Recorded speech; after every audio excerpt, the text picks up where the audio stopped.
Sup, dudes? Yo. What's up, dude? What's going on? Nah, man, just scoping the hanging the 10, bro. Hanging the Toes to the nose, bro. Toes to the nose. Oh man. For everyone who's not watching the YouTube video here, we're practicing wearing our costumes for Halloween. This is Filling the Storehouse podcast. I'm King Neptune. You're not, dude. You look like Santa Claus. No, Yeah, dude. definitely look Actually, like you Santa kind of look Claus. like Moses. Moses. I go with Moses. We're going with the Little Mermaid theme this year. I'm King Neptune.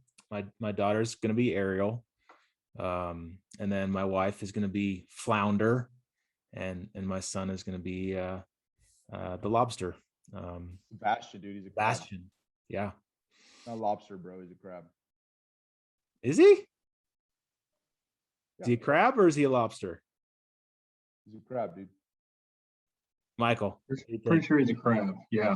It's been a while since I've seen it, but I think he's a In crab. the scene when the cook is trying to kill him and he sings the song about sweet succulent crab, something. He's a How does it crab, go? bro. Do you remember? He doesn't have a tail. Oh. All right. I guess you're right. Yeah. You're gonna dress up Wellesley as a lobster, and everybody's gonna be like, who? Why does Moses have a lobster, some random fish, and a mermaid? Who are you supposed to be? Dude, come on, man. I don't know. This was Jakey's. He was Steve Irwin at one point, and then it turned into, I don't know, rocker surfer dude. Rocker surfer He's dude. good looking, like a model, like a Brad Pitt. You see it? Yeah. Sure. Good hair. Mike, Maybe not Mike good looks enough, like but that's Mike pretty looks good. like he looks like Shakira. No, dude, he Like, looks like the 80s rock band, like Foreigner or like Cinderella or like some awesome 80s rock band. Metal. I think when Heavy metal when I'm- boys. when I'm looking at Mike, all I'm hearing is Kiss. my hips don't lie. My hips don't lie. Oh yeah. Your West Point buddies would be really proud right now, Michael. It would. Yeah. Shout out to all my Army boys. Well, that's a good start. I mean, we feel bad for you already, coming from West Point. But this is kind of a part of the joke, is we wanted to get you on here with a stupid looking wig and just make fun of you more. Yeah, so joke's on you, dude. Jokes You're on you, looking dude. good. Hey, I got a good Army joke for you. It's a good West Point joke. You guys want to hear it? Ready? Yes. So what do West Point graduates and Annapolis graduates have in common? Man, you can't use my joke, dude. What? Not your joke. They both got accepted to the Naval Academy. Oh, snap. Nah. How you like that? Is that a good dad joke? David does use that joke quite often when we're talking to either Air Force or Army folk. Oh, I've listened to your podcast quite a bit, but I guess I didn't hear it on that one. So sorry for recycling. That's all right, man. Well, hey, for our listeners who don't know you, we have a lot of War Room listeners, and I know you're wearing our War Room Mastermind T-shirt, rocking it out. I am. But yeah, man, tell our listeners just a little bit about who you are and kind of your background, and then and what you're doing now. Yeah. So really excited. Just had a major career shift. I'd like to say it's my third career at this point. But basically just left the corporate world, was in big tech for about a decade. So worked in the telecom industry, cybersecurity, worked for enterprise software as a service companies for the last decade. And frankly, before that, obviously, was in the military, active duty Army officer, graduate of West Point, the best service academy, obviously. But yeah, so just recently started my third career doing full-time real estate investment. So the focus is multifamily. We do have some mixed-use redevelopment projects that we're working on, but we have a couple assets down in Central Texas. So one in Houston, which is actually southeast, Webster, which is southeast Houston, Arlington, which is the middle of DFW, and then a couple assets here in Colorado where I live. So I live out in Denver. You guys both live in, well, David soon will be living in Denver as well, but we're all Colorado brothers. So yeah, I mean, at a high level, once again, hopefully this is my last kind of career shift. But from my standpoint, I just wasn't fulfilled in the corporate world anymore. Just had way too many meetings. I mean, a lot of people said, "Hey, you have a really sexy job working with partners such as Amazon Web Services, Microsoft, Cisco, Palo Alto Networks." But I didn't get up in the morning excited every day anymore. So I knew it was time to move on. So I mean, the entire time I was talking, you were like smirking. So I'm like trying to be serious. I wasn't smirking, dude. I was dying laughing and crying over here and trying to cover it, because first challenge of the day, I challenge anybody listening to go watch on YouTube the opening and just try not to laugh as Mike is talking about some serious stuff. And just the wig is amazing. You're beautiful, Michael. All right, I think I'm gonna lose the wig now. I think if anything, like, this is just going to attract like way more investors to invest with you.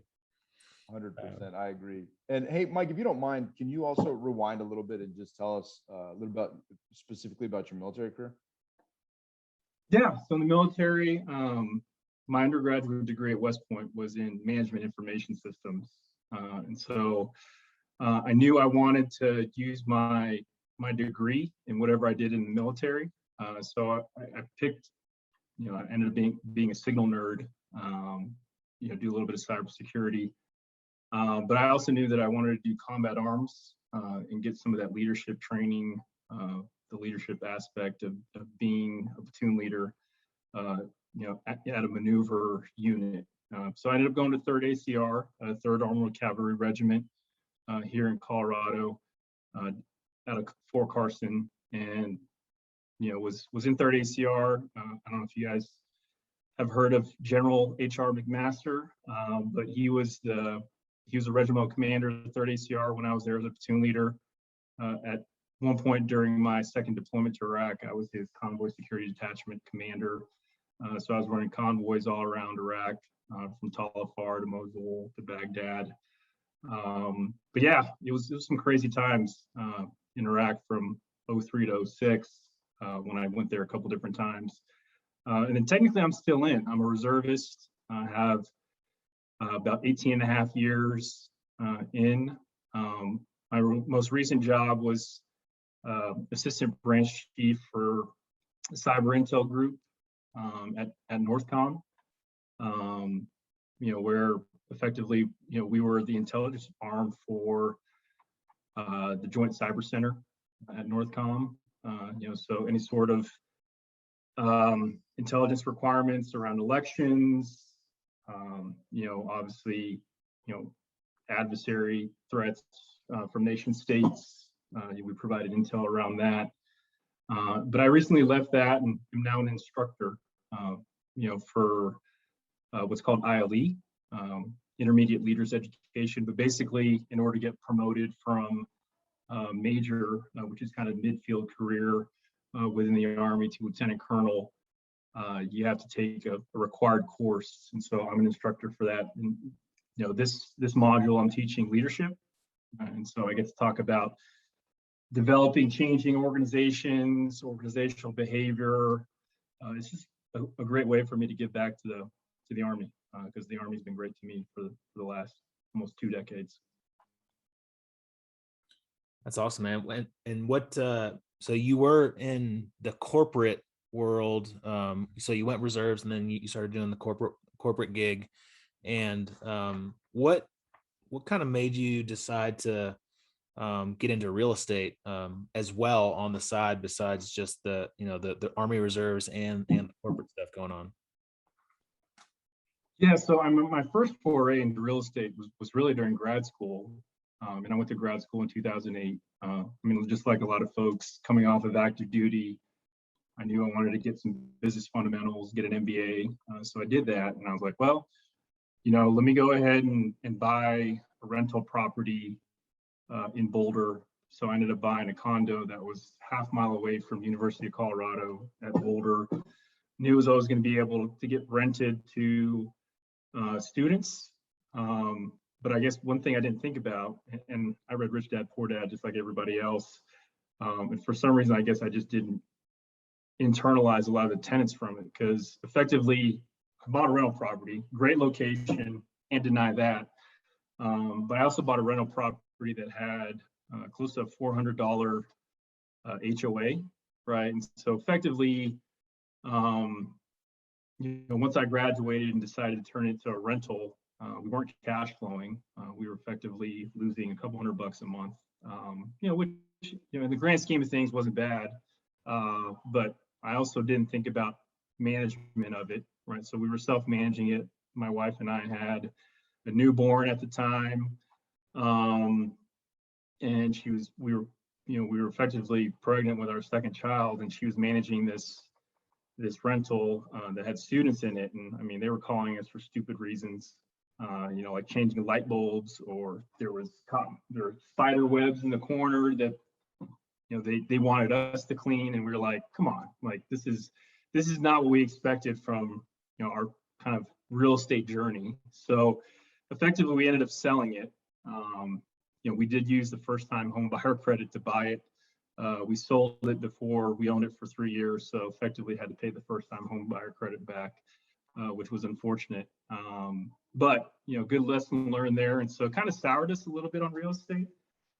Frankly, didn't really think about real estate again as an investment vehicle until late 2018, when I was kind of in transition from a cybersecurity job to just looking at something in enterprise software, cybersecurity in general.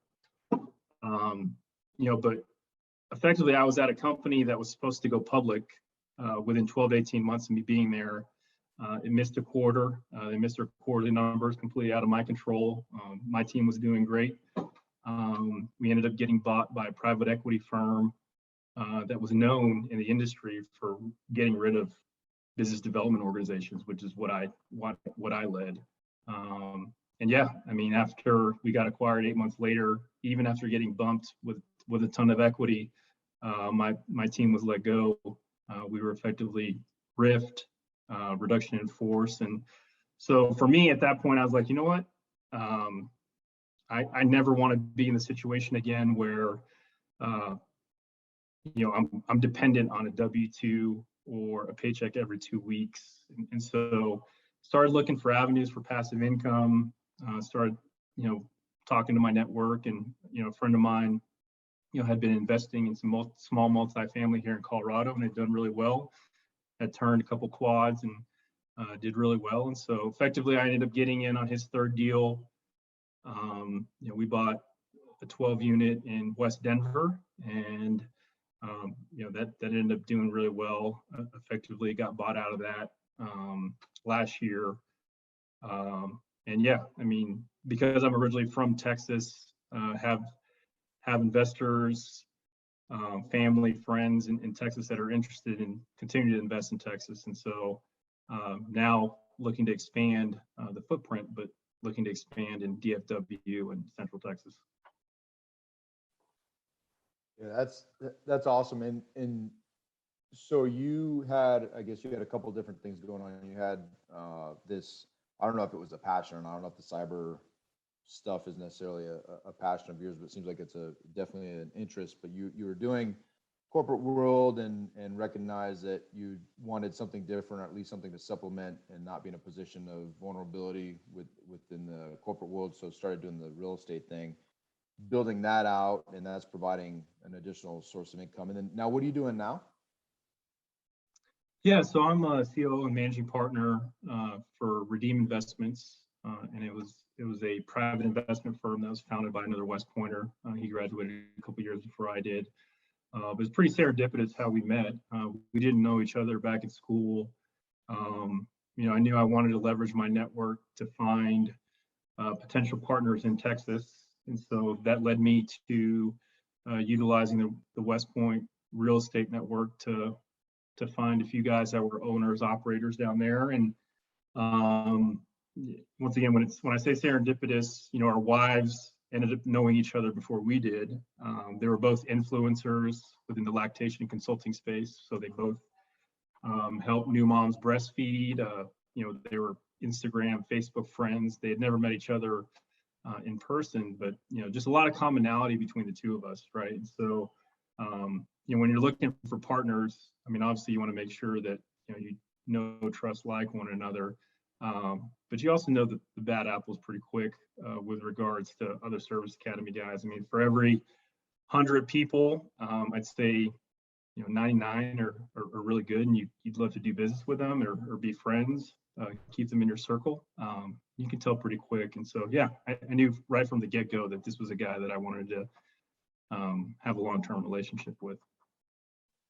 That's kind of crazy that your wives are both in. That's not a huge industry. Well, I imagine it's a sizable industry, but it's not like, not every day do you hear about that specific field. So that's kind of crazy that they got to know each other. So, and I'm sorry, so you did that, but what is, you're partnering with these guys, and what are you guys doing? Yeah, so our focus is still value add multifamily. I think opportunistically, we're doing other things as well. I think, we have a decent investor base that's interested in a whole bunch of different avenues to diversify, right? So we do have a renewable energy fund, which is really, it's almost like a debt play. A lot of syndicators have, a different class of investments, within their syndications, right? So a lot of the investors have, a lot of syndicators have, a class A investment per se that, gives preferred return of 10%, but there's no participation in upside, right? So our renewable energy fund, we effectively provide pre-development loans for a solar farm developer out in the Mid-Atlantic that's partnering with a large utility company, and this large utility company effectively partners with developers to buy solar farms, right? And so they wanted to be focused on what they're good at, their core competency, which is development of solar farms and not having to raise capital. And so through our network, basically they reached out to us and said, hey, we know you guys have access to capital. We know that your company is called Redeem Investments, and you're looking to provide alternative investment vehicles for your investors. And so let's try to figure out a way to work with one another. And so, yeah, effectively we're providing pre-development loans, to this partner of ours. They're paying us 15% interest, and we're effectively passing on 12% of that to our investors via monthly distributions, right? And so I guess part of the reason why we have multiple different food groups within our company is, really, obviously, multifamily, has its benefits, but there's other people that are looking for lower risk investments. Maybe perhaps they're not looking for equity investments. They're looking for, a fixed income or, a fixed stream of interest payments that are coming on a monthly basis. And so this was just a different way for us to offer that. So I guess to completely answer your question, obviously we have this renewable energy fund, but we also focus on value-add multifamily in Colorado, Central Texas, and we have a investment fund, I guess, coming up here in the next quarter or two that we'll be launching as well. All right, so I want to take a step back a little bit here, and so your journey in kind of the real estate business world. You bought a condo in 2008 in Boulder. Didn't do fantastic on it. Kind of got sour. Didn't do anything else until 2018. Is that true? That's correct? Right. Yeah. And the first thing that you bought in 2018 was a 12 unit in Denver, Colorado. And I think most people know Denver, Colorado, like it's not like a cheap place to live. Even in 2018, like it was already like prices were getting up there. So you went from one condo that didn't do well to a 12 unit in Denver. That's a big step, man. And now, like 3 years later, you're running multiple investment funds in the multi-million-dollar range, the COO of a decent sized company that owns millions of dollars of multifamily real estate and raising money.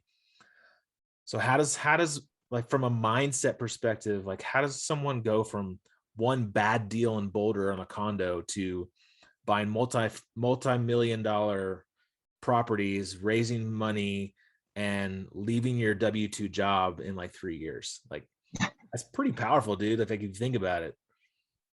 No, thanks. I mean, honestly, I think it's all about surrounding yourself with good people and a good team. I'm not going to take credit for that second deal. That second deal was really me, latching on to someone who's had the experience previously. That was, like I said, there was a couple of deals there that my JV partner had turned, and I was able to get in on the third deal. But effectively, my value for him to be able to buy, because once again, he previously bought a couple quads, and wanted to move up the stack. You always hear about people trading up. He didn't necessarily want to risk all of his own capital into a 12 unit in Denver. So my value was a second set of eyes on financials, second set of eyes on due diligence, and a little bit of capital. I ended up being a 25% owner in that 12 unit. And that money was effectively doubled in right around 2 years. And so I think for me it's surrounding yourself with people that have the track record of the experience. And I think there's a little bit of I don't want to say luck by any means, because finding good deals is hard, especially in this environment where we're at in the cycle right now. We've probably looked, between DFW, Denver, Colorado Springs, San Antonio, Houston, in the last 6 months, we've probably looked at well over 150 deals, and that's just on the broker marketed side. We're talking about, that doesn't include the direct to seller side. And so I'm fortunate in the sense that, we're not having to do this by ourselves. We do have a small acquisitions team, and the team is not full time. This team is made up of other effectively West Point grads that are wanting to help us out on a part-time basis. But they're learning from us. They're a part of the team. They're part of a bigger story. And so, I think for us to be able to make that leap in the last 3 years, for me, it's really just leveraging the network and then, growing that circle. Yeah, and I'm curious, Mike, what did the education side of this look like for you? Like, I imagine that there's, you didn't just kind of jump into it and necessarily just trust people. You learned certain skills and you got an education to be able to make decisions. What did that look like? Yeah, honestly, my first year and a half, while I was still on a W-2, I purposely actually commuted to downtown Denver via bus because I wanted to have 45 minutes each way of podcast time, right? So I was able to listen to podcasts. Some of the ones that I was a big fan of were Joe Fairless's, Michael Blanc's, Hunter Thompson. But yeah, I just devoured a ton of content, read books. I know this book, David Lindahl's book, Multifamily Millions. It's kind of a stupid title, frankly. But that was one of the first books I read. And that talked about repositioning assets, value add multifamily. And so yeah, I mean, it was self-education. I mean, I have an MBA. What's funny is I've reconnected with a lot of my MBA classmates over the last year and a half. A lot that are doing really well here in Colorado. One's president of one of the largest life co-mortgage brokers in the country. Another one's COO of one of the largest development companies here in Colorado. And they make fun of me because you didn't take a single real estate class during our program. And so, yeah, entirely self-taught over the last couple of years.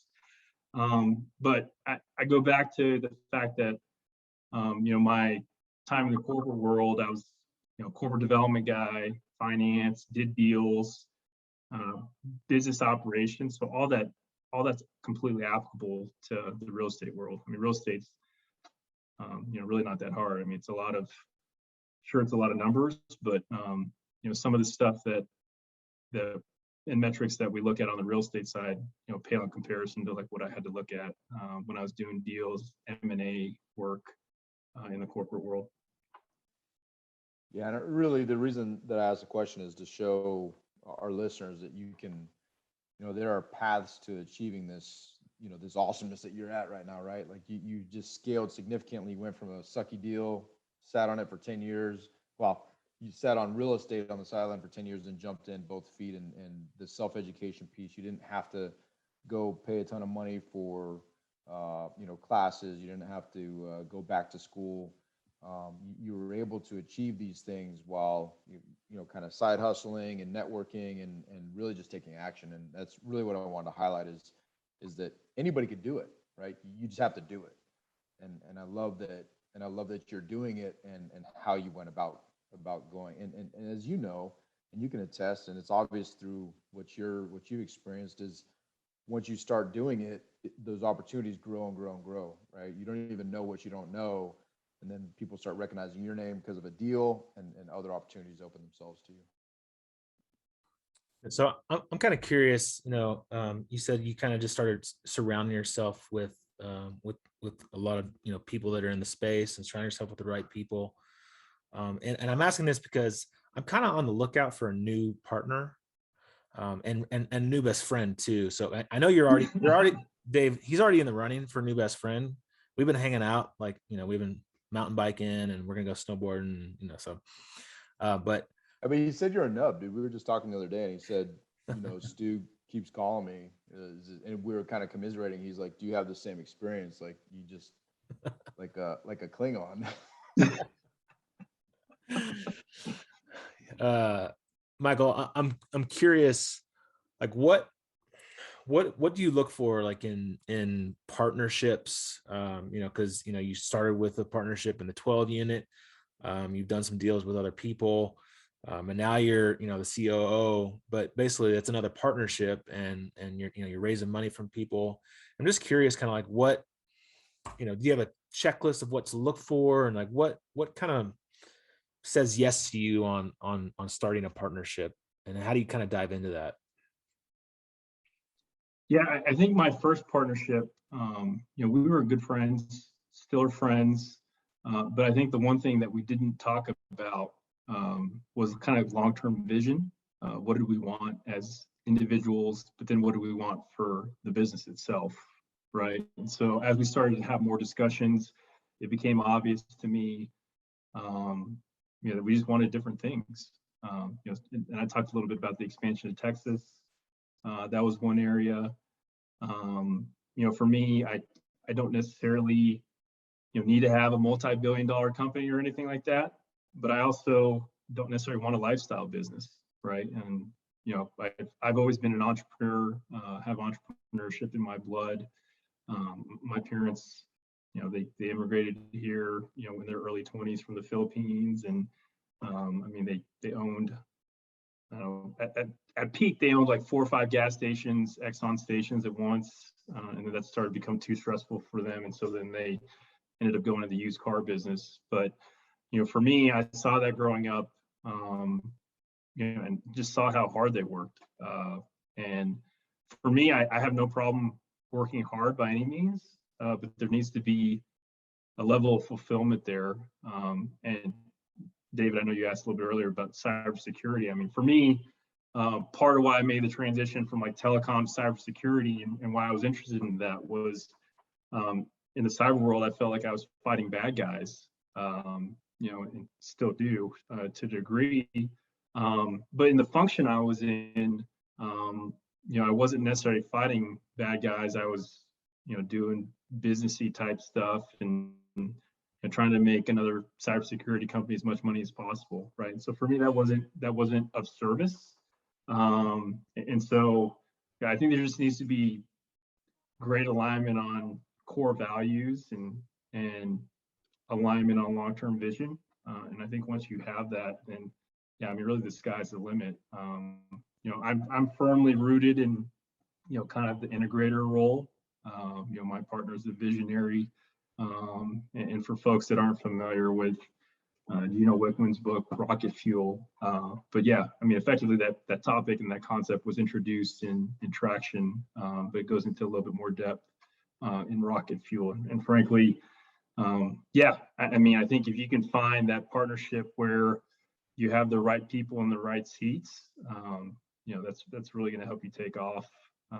And so, yeah, I mean, the thing about being in the right seat, you may not be in that seat forever. I mean, that's eventually going to evolve, right? And so when we started talking, hey, what does the 1-year plan look like? 3-year plan look like? 10-year plan look like?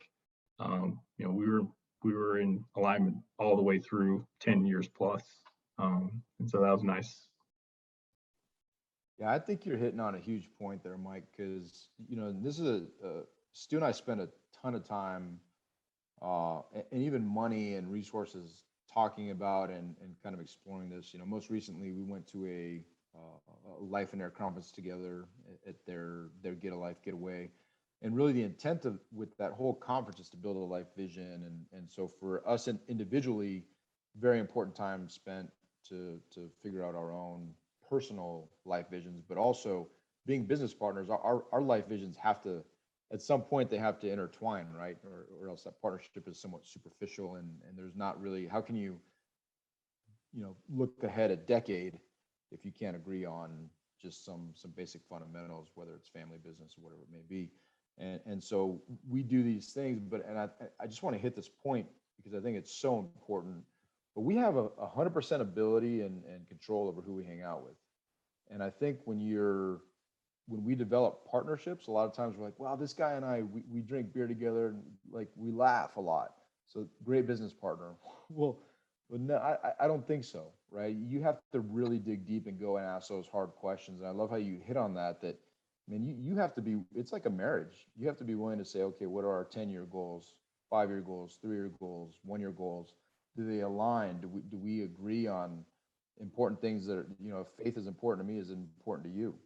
Okay, it's not, right? That's probably going to be a hurdle at some point. And so I think that, it's super important. I think people get into get into partnerships too quickly, whether it's marriage, whether it's business, whatever it is.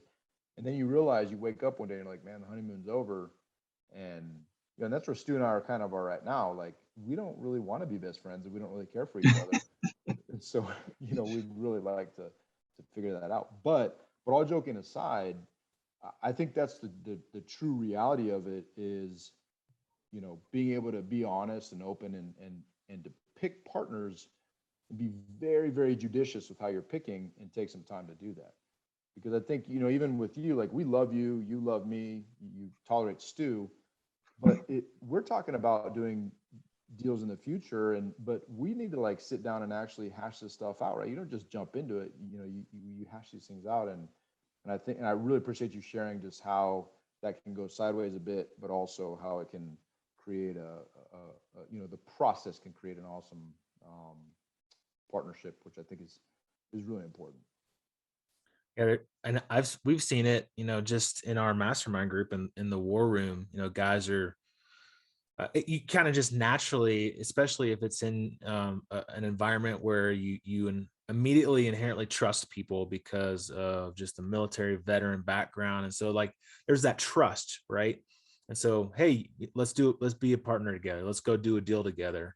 And I've seen it already. And people inside the war room in our mastermind have reached out to me, and they've asked, questions. And that's kind of the first thing I ask is, well, like, have you guys sat down and like talked about your vision, like where you want, like, even if it's one deal, like, all right, what's going to happen down the road? Do you have a vision for where you want to go, and do your core values align? Who is the integrator, and who is the visionary? I think that all that stuff is like super important to talk about before you go into a partnership together. Fortunately, David and I have spent, and we've known each other for 24 years. We were college roommates for 4 years, best friends. Like, we know each other like super, super well. And so, we were super fortunate to like just match well for a partnership, because I'm like the really, really smart one, and I do pretty much all the work. And David just like wears stupid wigs and thinks he's Rides funny. your coattails. Yeah, that's, dude. I'm the one that commits, dude. I'm still wearing the wig. You guys aren't. Like, I'm still in it, right? I'm in it to win it.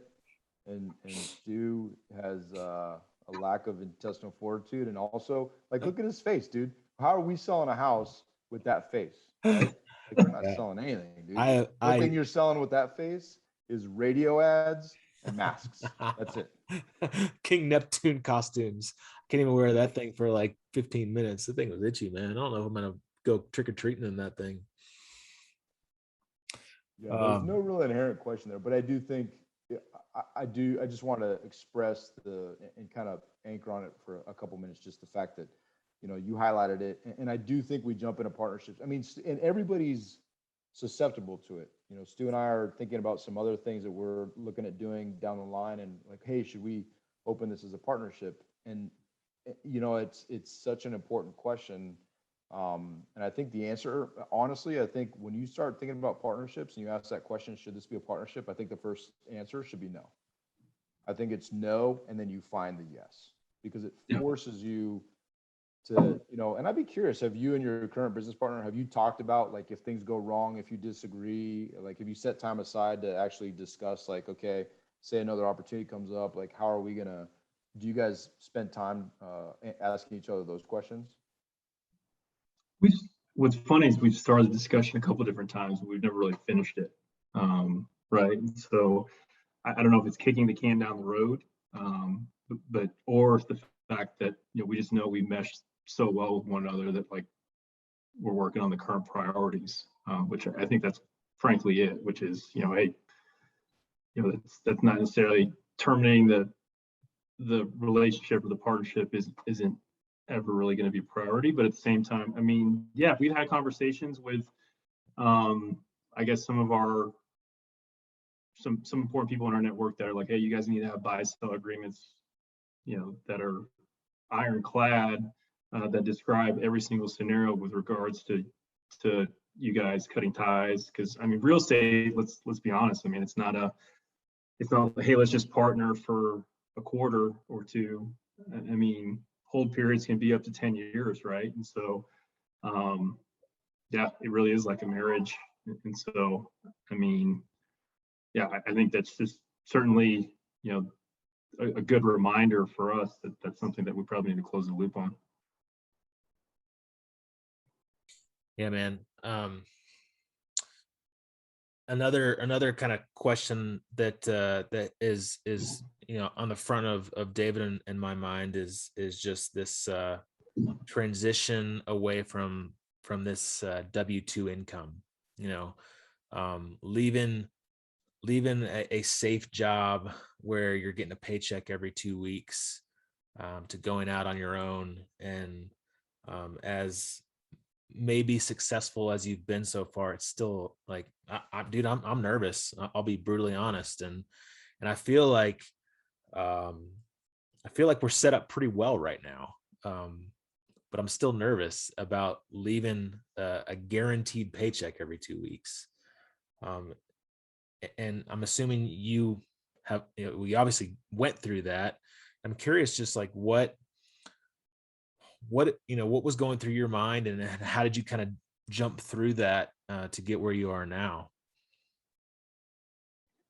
Yeah, I mean, similar to you guys. I mean, obviously, you guys are going to have a military retirement here when you leave the Navy here soon. For me, not that I was going to get the backstop of a military retirement, but my last company ended up getting acquired by a bigger company, and so on the way out the door, I was able to negotiate, a package, and that wasn't. I mean, it wasn't like it was like 12 to 18 months of runway or anything like that, but certainly it was, probably closer to 6, right? And so in my mind, I'd already kind of been saving for the last couple of years anyways, knowing full well that I was going to want to make this move, right? So I think there's a little bit of certainly planning, but then also that leap of faith of,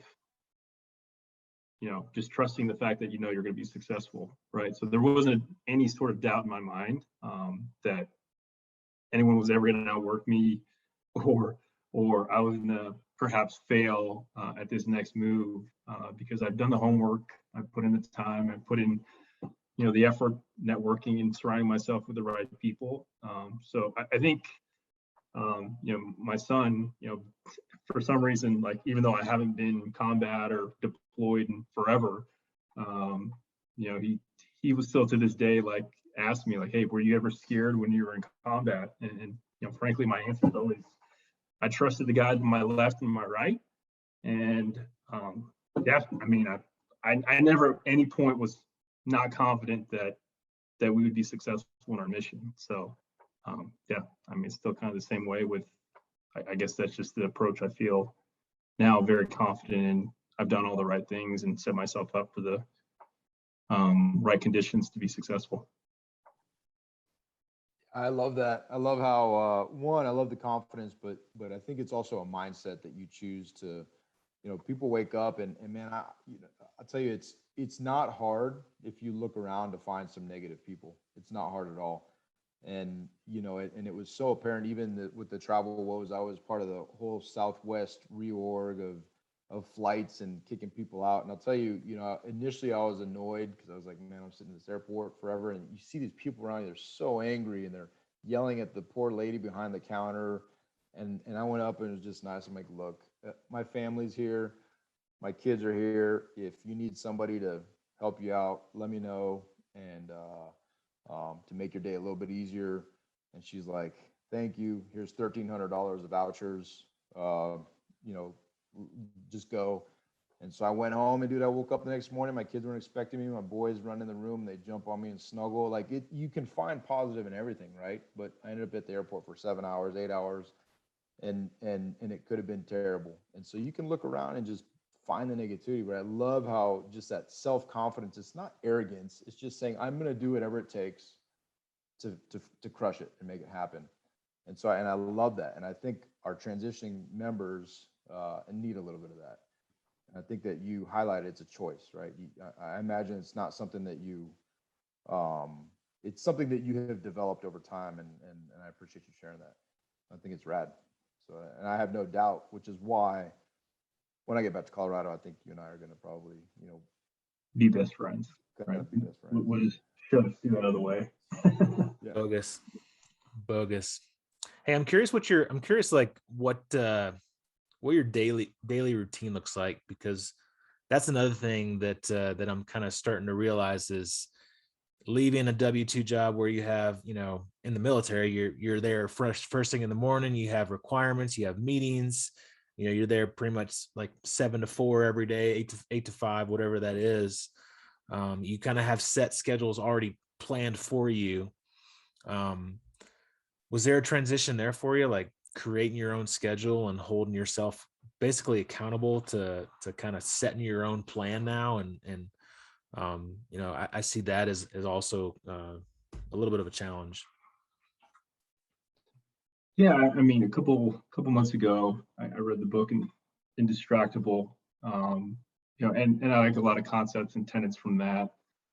But honestly, I was kind of doing that before I even, kind of burned the bridges and decided to go full time with real estate investing. I mean, I think you do what's important to you, and you kind of make your day revolve around what's important to you and the highest priorities for the day, right? And so for me, I like to start my day off with me time, right? My most productive time in the day usually is, kind of that, 5 to 7:30 range in the morning, right? So, try to get a workout in during that time, reflect, pray, and just prepare for the rest of the day. But I do time block a lot of my day with regards to, hey, I feel like, hey, I got a golf tournament coming up here in a couple of days. I probably should go to the driving range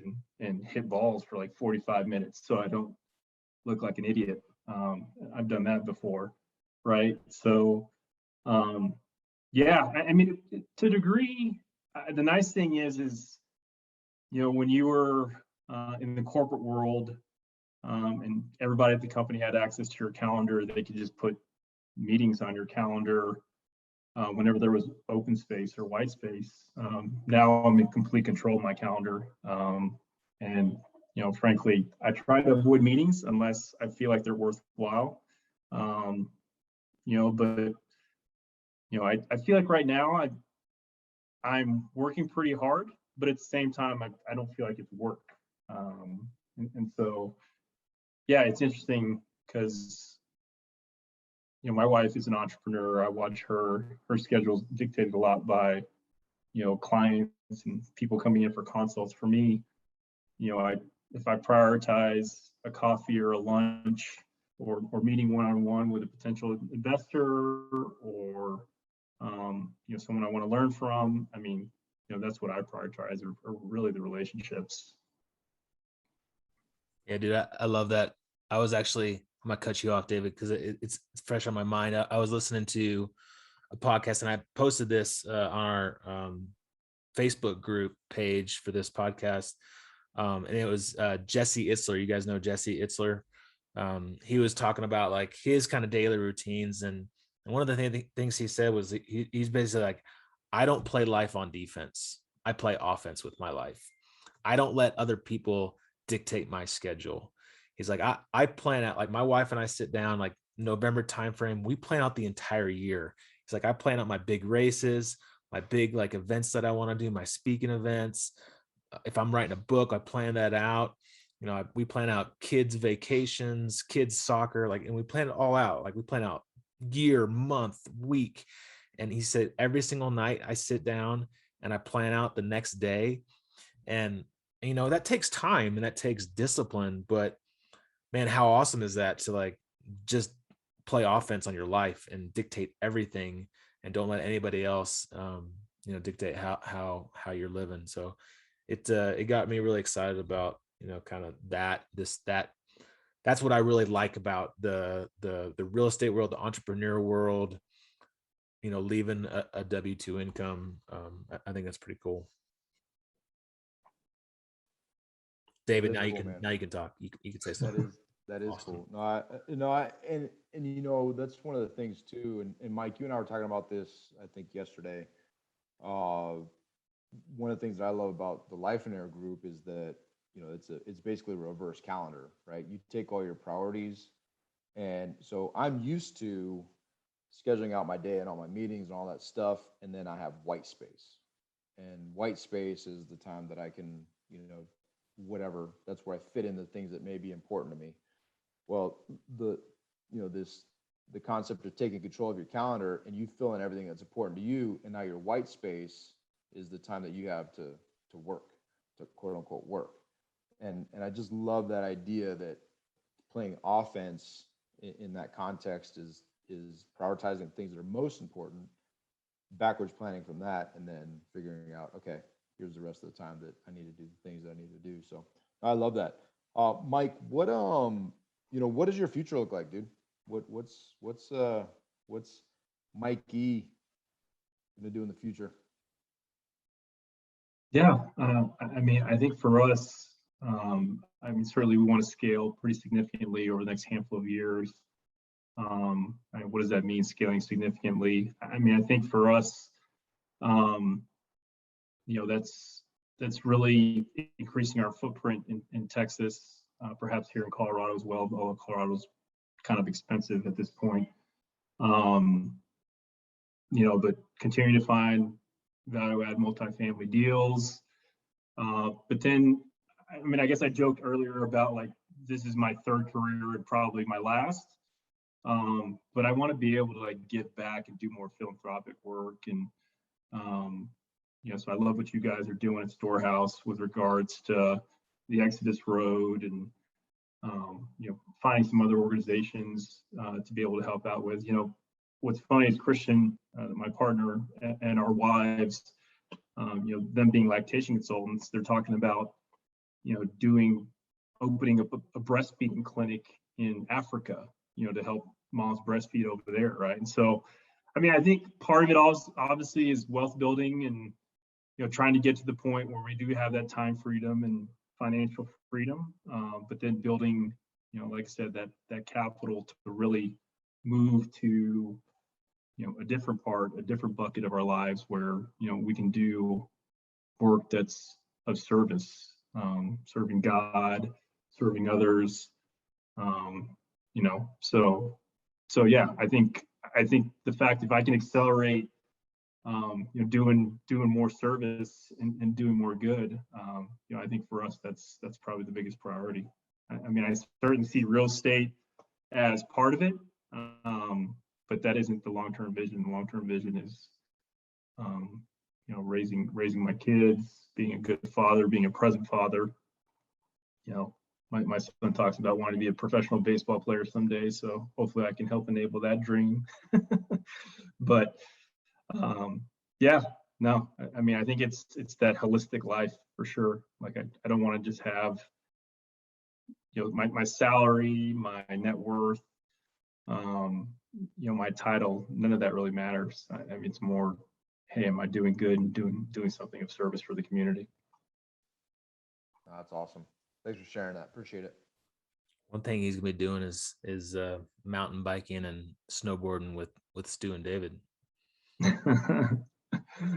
heard Dave's a good fly fisherman, so that's one social activity that I'm not the greatest at. So I think I'd love to get into it. I'm like way better than David at fishing, so you and I will we'll go and I'll show you the ropes. All right. Just out of curiosity, how do you measure good at fly fishing, Stu? Just so I understand the context of your last comment. I just catch a lot of fish, dude. Do you? Yeah. Oh. I lose a lot of flies. I lose a lot of flies too. Yeah, you catch a lot of trees. Hey man, we all catch trees. It's all good. No, and that's one meeting you're going to want to go to, Mike. Stu and I have board meetings, but they're actual snowboard meetings that take place on lifts and fun places. So, no, I think it's great, man. I thank God that our networks have kind of crossed and the whole academy connection, but also the War Room Mastermind. I don't even know how we were all connected. I think it was more of an academy connection initially, kind of academy dudes doing real estate. But it encourages me, and I encourage everybody listening to be active in that networking and to pick up the phone, make phone calls, because you never know who you're gonna find at the end of that line. And maybe a lifelong partner, maybe a new best friend. It may be somebody that, it's going to expose you and grow you. And so I would encourage everybody to do it. And I'll tell you, man, I thank God that he brought Michael Euperio into our lives, because, I see a bright future, not only for you. I'm excited about, your transition and your future and what you're doing, but also just how there's nothing better than, if you love doing business and you're an entrepreneur, than doing it with people that you enjoy being around. Right. I mean, that's the ultimate. So I look forward to it, for one, man. Really excited for you. Michael, what's the best way for folks to get in touch with you if they want to learn more about, the alternative energy fund and your real estate deals and jumping on board and learning with you and partnering with you? Yeah. So I said our company is Redeem Investments.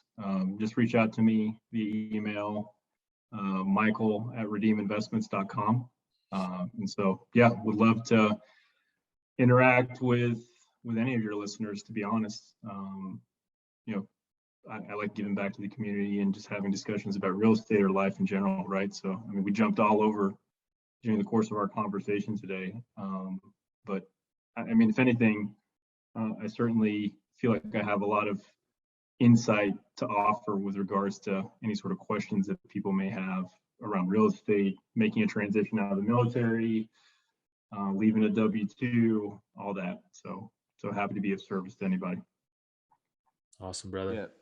And I love the nature of the conversation and jumping all over, because I think most of our conversations are very much like that, because, you know, we're hitting on the things that are most important. And I think it also shows a level of depth and a lack of superficiality when we actually talk about things, you know, in our personal calls about our kids and our desires and needs and wants and some of these deeper topics. So I love it. Appreciate you always being open. And I think it's Michael, my hips don't lie, Euperio. Here comes. Oh, snap. See it. Is that what you're gonna be? What are you gonna be for Halloween? Michael? Shakira. Good. I love it. It's so good. You know, I don't know what I'm gonna be for Halloween yet. I mean, we're decorating the front yard for a whole bunch of Halloween decorations right now. We just put like a skeleton in the ground, like buried, like Nice. some scary skeleton dude. But other than that, I haven't gotten to what I'm gonna be for Halloween yet. I'm hoping it's not like as freezing cold as it was last year, so we can actually like get out and trick or treat. But we shall see. Dude, I'm pumped, man. That's the next time I'm going back to Colorado to be with the family during some trick or treating. So I can't wait. Yeah, man. Stuff. I'll leave you guys with a dad joke that we heard, and it's somewhat related. Nice. It's about pirates. So, Michael, how much does it cost for a pirate to get his ears pierced? I don't know, man. How much? A buccaneer. Love it. So good. So good. Thank you for J Money. Shout out to you for that awesome joke. Thank you, sir. It's good stuff. Well, guys and gals, hope it's gave you some good tidbits of knowledge there. And hey, reach out to Michael. Like you heard, he's a wealth of knowledge, and he's crushing it in his real estate business. And he's also just an awesome dude, and he's got amazing hair. So dude, I love that wig, man. It's like, it just cracks me up. Good one. share this podcast, give Michael 5 stars, and most importantly, go fill your storehouse. Make it a great day, friends. See you. Shakira. Shakira.